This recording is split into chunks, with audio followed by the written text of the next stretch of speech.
হাঁপাতে হাঁপাতে দৌড়ে এসে চাকর টেলিফোন তুলে ফোন করে বলেন, বড়বাবু, বড়বাবু, খুব বড় ঘটনা ঘটে গেছে বাবু। আপনি আপনি আইবেন কখন? মালিক কমলচন্দ্র গাড়ি চালিয়ে আসছেন নিজের গ্রামে, কুয়াশা ভরা রাস্তা। সে তার চাকর রামুকে বলে ওঠেন, কি হয়েছে রামু, বাড়িতে সব ঠিক আছে তো? চাকর রামু বলে ওঠেন, না না বড়বাবু, সব সব শেষ হইয়া গেছে বাবু, বাবু সব শেষ হইয়া গেছে। মালিক কমলচন্দ্র বলে ওঠেন, কি বলছো, কি শেষ হয়ে গেল?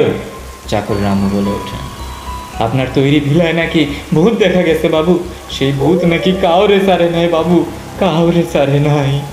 মালিক বলে ওঠেন, আমি আমি আসছি, আমি আসছি, তুই ফোন রাখ, তুই সামলা ওই দিকটা, আমি আসছি।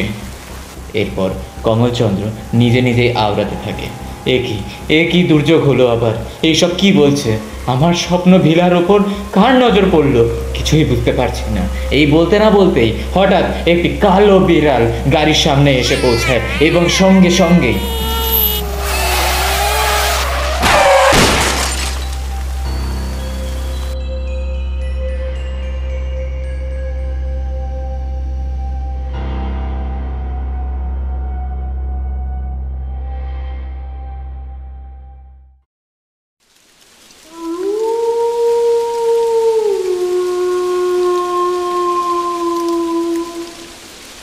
Black Invention.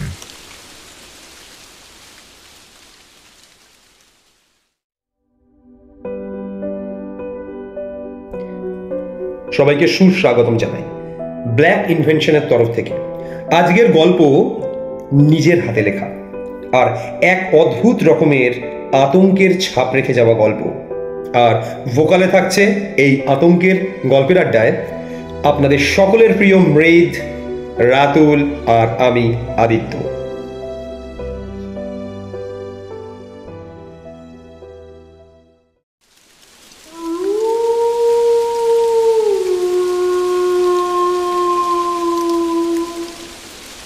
Black Invention.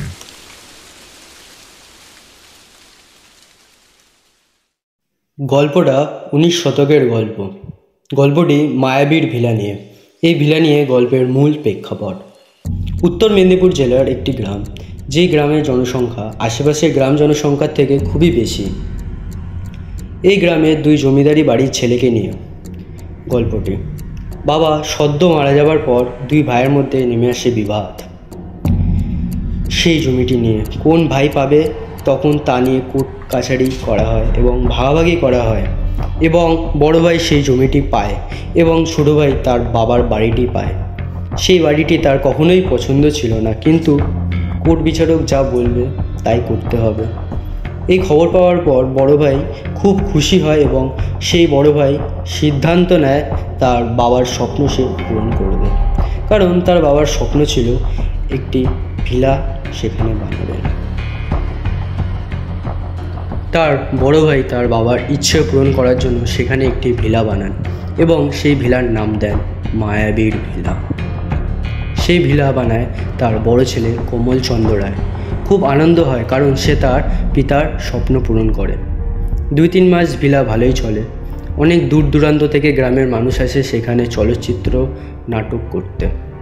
সেইখান দিয়ে তার বড় ছেলে কমলচন্দ্র রায় ভালোই টাকা উপার্জন করেন এবং সেই টাকা দিয়ে সে বাড়ি কেনেন, গাড়ি কেনেন এবং বিয়ে থাওয়াও করেন। কমলচন্দ্র রায় তার জীবন খুবই আনন্দে কাটান, কিন্তু হঠাৎ তার জীবনে এক কালো অন্ধকার নেমে আসে। সে বুঝতে পারেনি তার জীবনে এইভাবে অদ্ভুত হয়ে যাবে, কারণ অপরদিকে তার ছোটো ভাই কমলচন্দ্র রায় সেই পুরনো বাড়ি পেয়ে খুব দুঃখ এবং হিংসের মধ্যে ডুবে থাকে। তার দাদা আনন্দ তার জীবনের দুঃখে পরিণত হয়। সে হিংসায় ডুবে রয়েছে। সে ভাবছে কিভাবে তার বাবার জমি দখল করে নেব দাদার থেকে। কিছু উপায় খুঁজে না পেয়ে একদিন তার দূর গ্রামের বন্ধুদের ডাকেন এবং বসেও পড়ে ওরা 5 বন্ধু মিলে সেদিনকে সেই পুরনো বাড়ির ছাদে। শীতকাল। ওরা বসে অনেক রকমের গল্প আড্ডা তখন বেশ জমেই উঠেছিল সময়টা। তার মধ্যে থেকেই তার এক বন্ধু বলে ওঠে, কিরে অমর, হঠাৎ তোর আবার কি হলো রে? এইরকম একটা অদ্ভুত মুখ নিয়ে বসে আছিস মাঝখানে। তখন তার পাশে আরেক বন্ধু মৃদু এসে বলে ওঠে, দেখ হয়তো আবার কোনো মেয়ে ওকে ছেড়ে চলে গেছে। কিরে, তাই না কিরে? হাসতে হাসতে ব্যাপারটা একটু যেন সিরিয়াসের দিকে নিয়ে নেয় অমর। বলে গম্ভীর মুখে, আর বলিস না ভাই, বাবা মারা যাবার পর ভেবেছিলাম অন্যরকম, আর হলো অন্যরকম। উত্তরপাড়ার জমিটা ভেবেছিলাম আমি নেব, কিন্তু কি হলো কে জানে। দাদা জমিটা নিয়ে নেয় আর আমাকে দিয়ে দিয়েছে পুরনো বাড়িটা। বেশ জমিয়ে ব্যবসা করছে কিন্তু।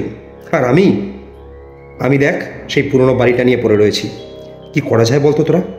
আছে তোদের কাছে কোনো রকম চিন্তাভাবনা যে ওই ভিলাটা যদি আমার আয়ত্তে থাকতো? তখন তাদের মধ্যে এক বন্ধু ওর কথাটা কেড়ে নিয়েই বলে ওঠে, আমার কাছে কিন্তু অমর একটা উপায় আছে। তখন অমর বেশ একটা অদ্ভুত রকমের শান্তির হাসি হেসে বলে, এই বল না কি উপায় আছে? তুই পারবি একমাত্র সেই কাজটা করতে, আমার তো তাই মনে হয়। তখন অমর বলে ওঠে, আমি আমার এই বাবার জমি নেওয়ার জন্য সব কিছু করতে পারবো, তুই খালি বল যে কি করতে হবে। তারপর আরেক বন্ধু বলে ওঠে, আমি একজনকে চিনি যে এই সমস্ত রকমের কাজ করে। তোরা বলিস না কি সমস্ত মন্ত্রতন্ত্র। অমর কথাটা কেড়ে নিয়েই বলে ওঠে, কোথায় পাবো বল সেই মানুষকে কোথায় পাবো? তখন তার বন্ধু বলে, আমার পাশের গ্রামেই না নিমতলা শ্মশান ঘাটে সেই বাবা বসে, রাতের অন্ধকারে বসে আর ঘোর তপস্যা করতে বসে। সেই বাবা নাকি 118টা জিনকে নিয়ে নাকি প্রত্যেক দিন তপস্যা করে, আর সেই বাবা নাকি খুব শক্তিশালী, সমস্ত রকমের কাজ করতে পারে। জানিস অমর, এমন কোনো কাজ নেই যেটা সেই বাবার পক্ষে অসম্ভব। তখন অমর বেশ একটা জোরের সুর পেয়ে বলে, কি বলছিস? আমি তাহলে কালকেই যাই বল তোর সেই বাবার কাছে। পরের দিন ঠিক অমর তার বন্ধুর কথা শুনে আর বেশ জোর পেয়ে সেই বাবার কাছে যাওয়ার জন্য ভর সন্ধেবেলায় রওনা দেয়। শীতের ঘোর সন্ধ্যা, কুয়াশার মধ্যে দিয়ে জঙ্গল পার করে শ্মশানঘাট। সেই শ্মশানঘাট পেরিয়ে অমর সেই নিম গাছের তলায় সেই বাবাকে বসে থাকতে দেখে, এবং হাতে চিলিম নিয়ে সেই বাবা তখন গঞ্জিকা সেবন করছিল। তার সামনে অমর প্রবেশ করে এবং বাবা বলে ডাক দিতেই সেই বাবা গম্ভীর গলায় তার দিকে ঘোরে আর বলে, কে তুই? কেন এসছিস এখানে? কি চাই তোর? অমর সেই বাবাকে দেখে থমকে যায়। সে এমন দৃশ্য তার চোখের সামনে দেখে ফেলে যার ফলে সে ভয়তে কাঁপতে শুরু করে। সে দেখে 8 ফুটের একটি মানুষ, মাথায় একজট চুল বাঁধা, গায়ের চামড়া নেই বললেই চলে, সারা শরীরের হাড় বোঝা যাচ্ছে, চোখ দুটো ভেতর দিকে ঢুকে আছে। অমর সেই বাবাকে বলে, আপনি পারেন না? শুনেছি এমন কোনো কাজ নেই, আমার একটি কাজ করে দেবেন? তখন সেই বাবা বলে ওঠে, আমি বিনামূল্যে কোনো কাজ করি না। তখন অমর বলে, আপনার যত টাকা লাগবে আমি আপনাকে দেব। তখন সেই বাবা বলে, কি করতে হবে বল? তখন অমর বলে, আমার দাদা কমলচন্দ্র রায়কে মেরে ফেলতে হবে, যাতে আমি আমার বাবার জমি আমার নিজের করে ফেলতে পারি। তখন সেই বাবা বলে, যা, তোর কাজ হয়ে যাবে, তুই কালকে ঠিক মাঝরাতে আয়, কিছু জিনিস বলে দিচ্ছি, সেইগুলো অবশ্যই নিয়ে আসবি। তখন অমর বলে, ঠিক আছে, আমায় বলে দিন কি কি লাগবে, সেগুলো আমি এনে দেব। তখন বাবা বলে ওঠে, একটা মৃত মানুষের দেহ লাগবে, আর কিছু টাকা দিয়ে যা, বাকি জিনিসটা আমি জোগাড় করে রাখবো। সেই কথা শুনে অমর তার বাড়ি চলে আসে এবং বাবার কথা মতো একটি মৃত মানুষেরও জোগাড় করে নেয় হাসপাতাল মর্গ থেকে, এবং বাবার কথা মতো সেই দেহ নিয়ে যায় এবং বাবার কাছে এসে বাবাকে বলে, আমি আপনার কথা মতো মৃতদেহ তুলে নিয়ে এসেছি। তখন বাবা বলে, ভালো কাজ করেছিস। এই বলার পর সেই তান্ত্রিক বাবা হাতে রাখা কলকেটি মাটিতে ফেলে দেয়। এরপরে সে অমরকে বলে, এখন বস এখানে। তারপর অমর দেখে সেই বাবার কাণ্ড। সেই বাবা শুকনো গাছের ডাল দিয়ে আগুন জ্বালিয়ে অমরের অপর দিকে বসে, আর সেই মৃত মানুষের শরীরে হাত রেখে মন্ত্র পড়া শুরু করে, এবং কিছুক্ষণ পরে আশেপাশের বাতাস কেমন থমকে যায়, শান্ত হয়ে যায় সব। ঠিক মন্ত্র বন্ধ হওয়ার পর 10-12টা কালো ছায়া অমরের পেছনে এসে দাঁড়ায়।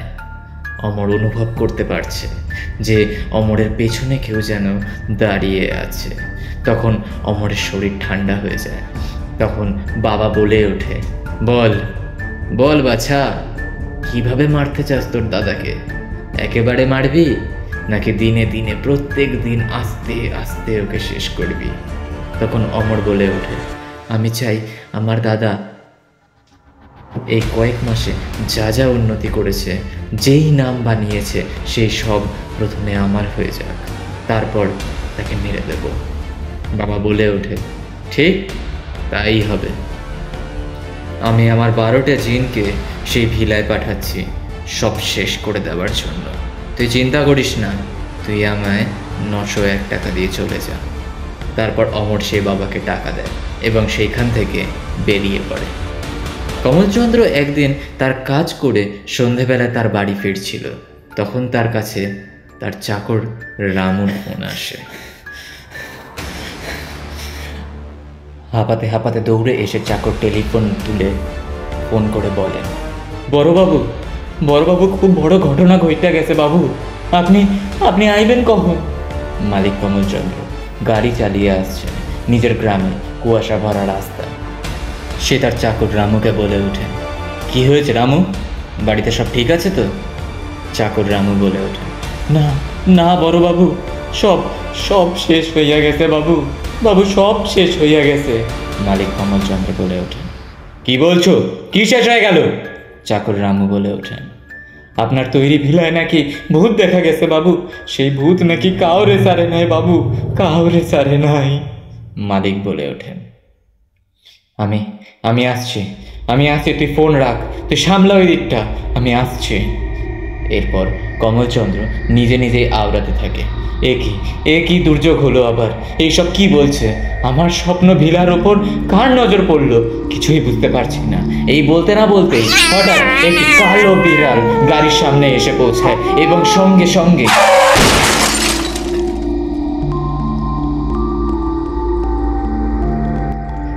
গ্রামের লোকেরা ভোরবেলায় নিজের কাজের জন্য পাশের গ্রামে যাওয়ার পথে দেখে সাদা রঙের একটি গাড়ি উল্টে পড়ে আছে। তারা সেই গাড়ির সামনে যায় এবং সেই গাড়ির সামনে গিয়ে দেখে একটা মানুষ উল্টো হয়ে পড়ে আছে, তার সারা জামায় রক্তের রক্তাক্ত আছে। তখন গ্রামের সবাই তাকে সামনে ডাক্তারের বাড়িতে নিয়ে যায় এবং তারপর যখন কমলের চোখ খোলে, সে গ্রামবাসীর কাছে তার ঠিকানা দেয় এবং যখন কমল সুস্থ হয়ে ওঠে তখন কমলকে তার বাড়ির দিকে ছেড়ে দিয়ে আসা হয়। তারপর তার গিন্নি তাকে দেখে কাঁদতে কাঁদতে বলে ওঠে, কি দুর্যোগ নেমে আসলো আমাদের সংসারে, কিভাবে হলো তোমার সাথে এইসব? তখন কমল বলে ওঠে, চুপ করো, সেই রকম এখন অসুস্থ নেই আমি। তুমি একটা কাজ করো, রামুকে ডাকো। কই রামু? তখন রামু তাড়াহুড়ো করে এসে বলে, বড়বাবু কি হয়েছে আপনার? কমল, তুমিও চুপ করো, আগে বলো আমাকে, এইভাবে ফোন করে আমাকে ডাকলে কেন? চাকর রামু বলে ওঠে, আপনার সেই ভিলা আছে না বাবু, সেই ভিলায় গতকাল রাতে উত্তরপাড়া দিয়ে একটা অনুষ্ঠান হয়েছিল। সেই অনুষ্ঠানে একটি মেয়ে নাকি ভয় পায়া মারা যায়। মরার কিছুক্ষণ পরেই তার দেহ নীলসা হইয়া পড়ে এবং সেই মেয়ে মারার আগে পর্যন্ত পাগলের মতো করে কি যেন বললা চলছিল এবং তার কিছুক্ষণ পরে সেই মেয়েটি অদ্ভুতভাবে বড় বড় চোখ করে উপর দিকে হাত তোলে এবং সেইখানে পড়ে যায়, কাঁপতে কাঁপতে মুখ দিয়ে রক্ত উঠা সেই মাইয়া মারা যায়। বড়বাবু, সেই মাইয়া মারা যায়। এই কথা শোনার পর কমল থমকে যায় এবং কমলচন্দ্র বলে ওঠে, এ কি বলছো, এসব কি করে হলো? আমার বানানো ভিলায় আমার তো বিশ্বাসই হচ্ছে না, আমি আজই যাব সেখানে। কমলচন্দ্রের স্ত্রী বলে ওঠে, না, তুমি কোথাও যাবে না, তোমার শরীর এখনো পুরোপুরি সুস্থ হয়নি, তুমি একটা কাজ করো, তুমি বরং কালকে যাও। কমলচন্দ্র আর কথা বাড়ায় না, সে মনে মনে ভাবে, ঠিকই বলছে, আমি না কালকেই যাই। পরের দিন কমল সকালবেলা ঘুম থেকে ওঠে এদিকে ওইদিক করে সে তার বাইক নিয়ে যায় এবং সেইখানে গিয়ে যখন খোঁজ নেয় তখন শোনে এই ঘটনাটার পর কেউ নাকি সেইখানে কোনো রকম কোনো অনুষ্ঠান করতে চাইছে না।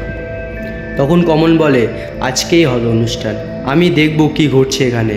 তারপর কমল সেইখানে সব কিছুর মধ্যে থেকে যায়। এবার শুরু হয় সন্ধ্যের অনুষ্ঠান।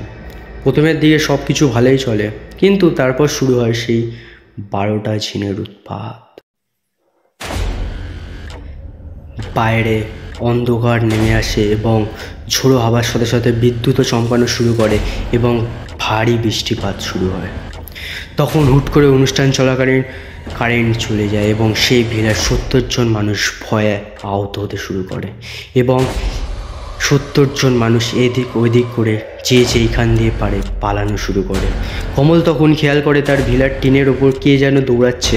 কমল সেই বৃষ্টির মধ্যে বাইরে বের হয়ে দেখে ভিলার টিনের ওপর একটা অদ্ভুত রকমের প্রাণী, যার গায়ে একটা লাল রঙের শাড়ি, হাত পা দুটো তাল গাছের মতন বড়, এত বড় যে কিনা ভিলার ছাদ থেকে নিচে মাটিতে ওপর চলে এসছে। দেহ থেকে গলাটা 4 ফুট উঁচু এবং মুখের মধ্যে রক্ত লেগে আছে, আর তার চোখগুলো বড় বড়, চোখের ভেতর যেন রক্ত আগুন ফুটে চলেছে। মাথায় বড় বড় দুটো শিং গজেছে। সেই দৃশ্য দেখে কমল ভয়ে থমকে দাঁড়িয়ে পড়ে। সে কি ভয় দৃশ্য! সে প্রাণীটি কমলকে বলে, কিরে, কি দেখছিস? তুই জানিস আমি তোকেই নিতে এসছি। তোকে নিয়ে যাব আমি আমার সাথে অনেক দূর দেশে।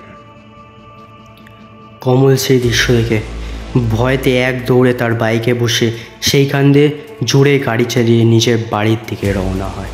ঝোড়ো বৃষ্টির মধ্যে গাড়ি চালিয়ে সে বাড়ির উঠোনের সামনে এসে কাদায় পড়ে যায় এবং অজ্ঞান হয়ে যায়। পরের দিন ভোরবেলায় রামু যখন আসে তখন দেখে উঠোনে বড়বাবু কাদায় পড়ে আছে। রামু কমলচন্দ্র রায়ের গিন্নিকে ডেকে বড়বাবুকে ঘরে তোলে। বড়বাবুর যখন জ্ঞান আসে তখন কমলচন্দ্রের গায়ে আগের থেকে ওজন 2 গুণ বেড়ে যায়, আর শরীরে চূড়ান্ত পরিমাণে জ্বর চলে আসে। ডাক্তার ডাকা হয়, ডাক্তার দেখে, কিছু ওষুধও দিয়ে যায়, আর বলে কিছুদিনের মধ্যে সুস্থ না হলে হাসপাতালে নিয়ে যেতে হবে।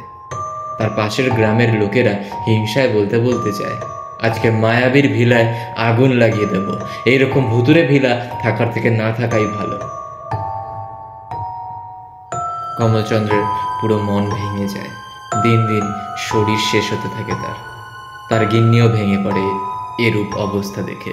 তখন রামু গিন্নিকে বলে ওঠে, গিন্নি, আমাদের গ্রামে এক পুরনো ওঝা আছে, তাকে ডাকুন। আমার মনে হয় সেই কমলবাবুকে সুস্থ করতে পারবে। তার কথা শুনে কমলচন্দ্রের স্ত্রী সেই ওঝার কাছে যায় আর তাকে সবকিছু খুলে বলে। সেই ওঝা সবকিছু শোনার পর বলে, ঠিক আছে, চলো, আমি বিকালে যাচ্ছি। তার কথা মতো সেই ওঝা আসে কমলের বাড়ি। সে কমলের অবস্থা দেখে বুঝে যায় যে এ কোনো সাধারণ জিন নয়। সে তার ব্যাগ থেকে কিছু বের করে কমলকে নিয়ে এক গোল বৃত্ত বানায়, আর কমলের ভেতরে সেই জিনের সাথে কথা বলে। আর সেই জিন বলে, আমি এসছি কমলকে এখান থেকে নিয়ে যেতে, আর আমি এখান দিয়ে তাকে নিয়ে যাবই। সেই তান্ত্রিক জিনকে প্রশ্ন করে, কে তুই? কে তোকে পাঠিয়েছে এখানে? জিন বলে, আমায় আমার বাদশা পাঠিয়েছে এখানে কমলকে নিয়ে যাওয়ার জন্য। আমি তাকে নিয়েই যাব। তারপর কমল অজ্ঞান হয়ে সেইখানে পড়ে যায়। তার স্ত্রী এসে বলে, কি হলো কমলের? তখন তান্ত্রিক বলে, আমি বাঁচিয়ে নেব, কিন্তু আমি যতদূর বুঝলাম কমলকে মারার জন্য কেউ তার পেছনে জিন চালান করেছে। চিন্তা নেই, আমি আমার সব শক্তি লাগিয়ে দেব এই জিনকে তাড়ানোর জন্য। আজকে মাঝরাতে আমায় যজ্ঞে বসতে হবে। এবং তারপর সেই ওঝা কমলচন্দ্রের হাতে একটি তাবিজ বেঁধে দেয়। কমলচন্দ্র সেই মুহূর্তেও অজ্ঞান অবস্থাতেই পড়েছিল। রাত হয়, ওঝা বাড়িতে আসে তার সকল রূপ সরঞ্জাম নিয়ে, গোল করে যজ্ঞে বসে, নানান ধরনের ফলমূল বের করে এবং চিল্লিয়ে চিল্লিয়ে মন্ত্র পড়া শুরু হয়। অনেকক্ষণ পর কমলের অজ্ঞান থেকে জ্ঞান অবস্থায় ফেরে, কিন্তু কিন্তু সেই সময় কমল যেন অন্যভাবে কথা বলা শুরু করে। সকলে বুঝতে পারে কমলের ভেতরে থাকা জিন প্রকট হয়ে উঠেছে। এরপরে তান্ত্রিক নানান ধরনের তার সরঞ্জাম দিয়ে কমলকে বাঁচানোর চেষ্টা করে এবং শেষ পর্যন্ত কমলকে বাঁচিয়ে তোলে। কমলের শরীরে চলে আসে ধুম জ্বর, তার শরীরে চূড়ান্ত পরিমাণে জ্বর চলে আসে, সে অজ্ঞান হয়ে পড়ে যায়। পরের দিন সকালবেলায় তার নতুনভাবে সূর্যের আলো ফুটে ওঠে। কিছুদিন যায়, ডাক্তারের সাথেও কথাবার্তা বলে এবং ডাক্তারের কথাবার্তা অনুযায়ী তাকে ভালো মন্দ খেতে বলা হয় এবং ওষুধপাতিও দেয় এবং আস্তে আস্তে কমল সুস্থ হয়ে ওঠে। কিন্তু সেই মায়াবীর ভিলা এখন সেই জিনেদের দখলে। কিছুদিন পর গ্রামের লোকজনের মুখ থেকে কমলচন্দ্রের কানে আসে এক পাগলের উপদ্রব শুরু হয়েছে। অপরদিকে অমরচন্দ্র এতটাই লোভে এবং হিংসায় ডুবে পড়ে যে সে কিছু না পাওয়াতে তার মতিভ্রম ঘটে। অমরচন্দ্র পাগল হয়ে যায়।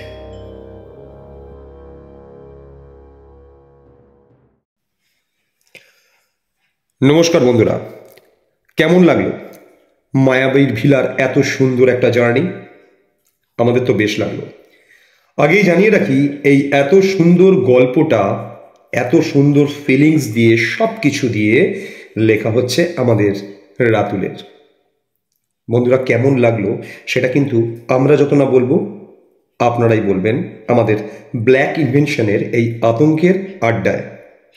সেটা জানতে চাই আপনাদের কমেন্টস বক্সে দেওয়া বেশ কিছু সুন্দর কথায়। রাতুলের লেখা এই প্রথম গল্প ব্ল্যাক ইনভেনশনের আতঙ্কের আড্ডায়। আমরা প্রতি শনিবার 11টা 11 সময় হাজির হয়ে যাই, আর প্রতি শনিবার 11টা 11 সময় হাজির হব এই ব্ল্যাক ইনভেনশনের। তাই আপনাদের প্রতিটা কমেন্টস আমাদের ব্ল্যাক ইনভেনশনের কাছে অনেকটাই মূল্যবান, প্রতিবারের মতো। আর আরেকটাও কথা, আমরা খুব খুব খুশি যে আপনাদের এত সুন্দর সাবস্ক্রাইব, তার জন্য আরও চাই, কারণ আপনাদের পাশে থাকাটা আমাদের প্রচণ্ড পরিমাণে দরকার। তাই ব্ল্যাক ইনভেনশনের মৃদের তরফ থেকে, রাতুলের তরফ থেকে, আর আমি আদিত্যর তরফ থেকে আপনাদেরকে আবার নিমন্ত্রণ জানাই আমাদের আতঙ্কের আড্ডায়, ব্ল্যাক ইনভেনশন।